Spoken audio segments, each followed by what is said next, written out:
So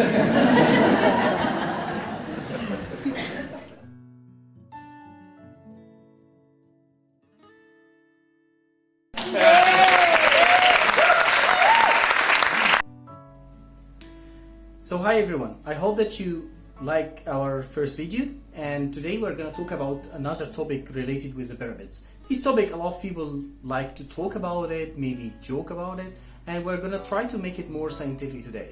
This topic, in a very simple way, did aliens build the pyramids?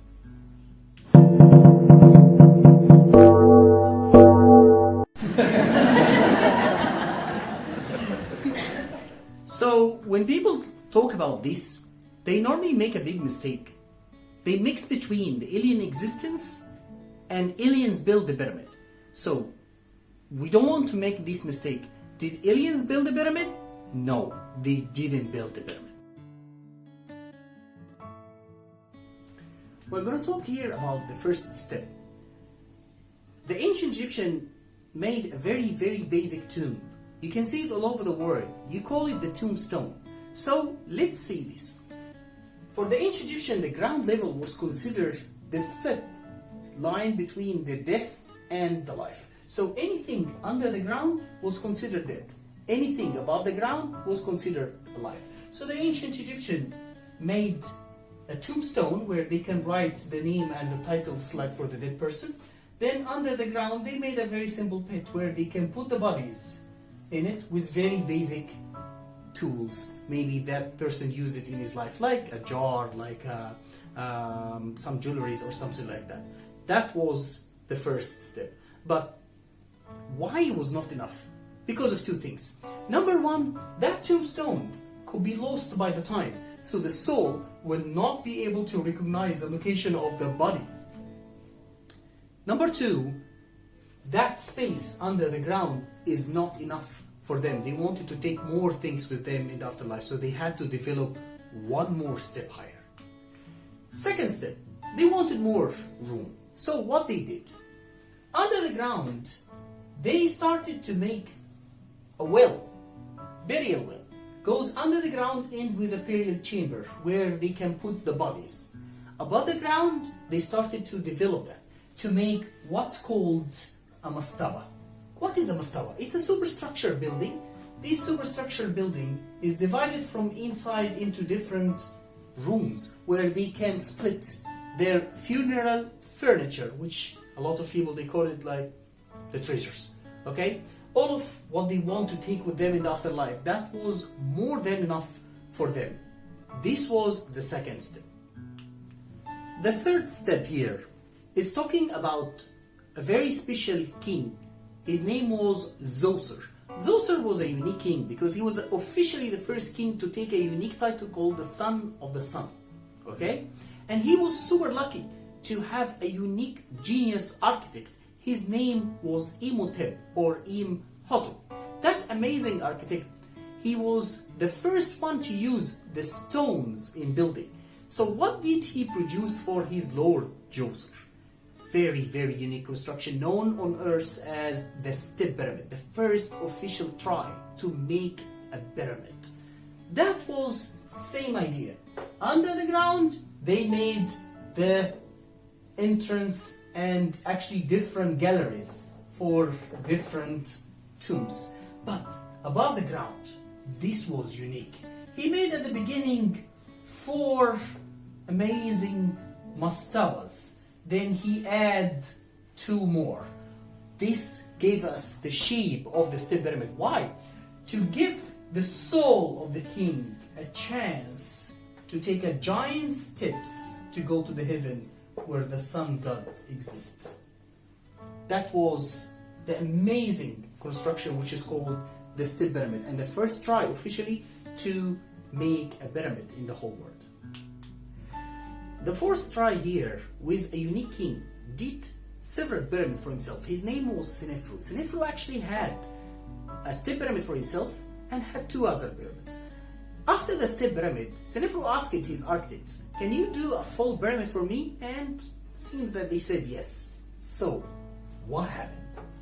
What happened that while they were building for the king his full pyramid, they realized that they made a big mistake and they had to stop working almost in the middle of the construction, because the angle of the sides of the pyramid were very wide. So if they continue working, that pyramid will be over 200 meters high, and that will cause too much pressure on the body of the pyramid and it might collapse. It might collapse. They didn't want something like that to happen. So they had to change the angle. And they produced for the king the first bent pyramid in the world. As you can see, there was a change in the angle. That pyramid in a place called Dahshur. And this proved that it was a human tries and a human mistake. Because if aliens could cross the galaxy 4,500 years ago with actually like a spaceships, and they had all this technology to go between galaxies, they would be able to make a right triangles. Anyway, after that, they fixed their mistake, and next to this bent pyramid, they produced for the king the first complete pyramid in the world. After they fixed their mistake, they produced for the king Senefru the first full pyramid in the world. That was also in Dahshur. And by the way, the king Senefru was the father of the king Cheops. So King Senefru was the father of the king Cheops. Cheops had all of this technology, and he just had to add the spices to the cook so he can make amazing food.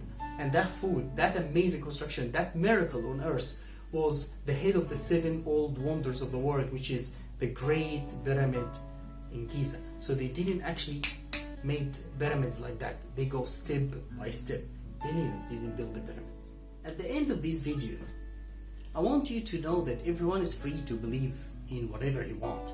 But when we talk about science, science doesn't say anything except that Egyptians built the pyramids.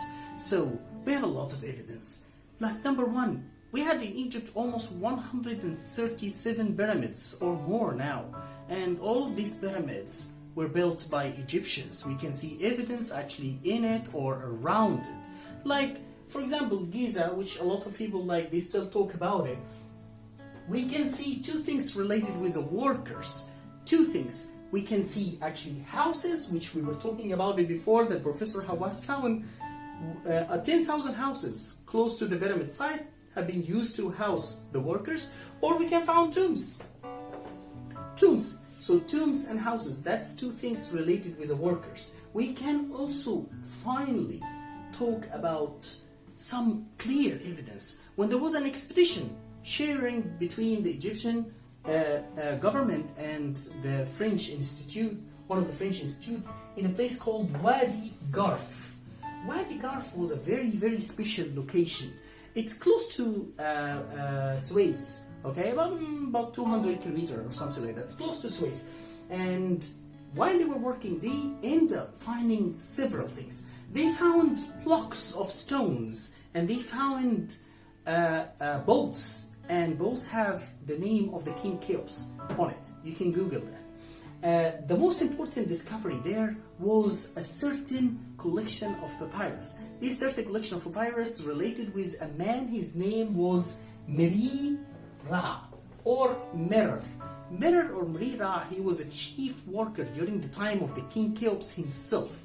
This amazing man had a certain hobby, and we are so lucky that he liked to record his daily memories, like a diary. He's writing his memories about his work and about his life, and that guy told us several things about his life and the workers' life, plus how they transport the stones from the quarries till the pyramids through the boats, and they made the canals, and these canals reach the pyramid site. It didn't told us a lot about how they build the pyramids itself, but it actually goes through the process about the food they need for the workers, and the transportation for the workers and all of that. So this have been found in 2013. So every day the science is providing us with a new tools and a new evidence that pyramid were built by Egyptian hands, not aliens, not slaves, no one else, because we keep seeing people like kind of claiming or believing that, like, whatever, Atlantis, aliens, giant people, magic, and all of these things, it have nothing to do with science. It's just an idea. It's okay. You can believe in any ideas. But when we talk about science say that Egyptians built the pyramid. I hope that you liked the video, and keep tuned like for what's coming next. Thank you.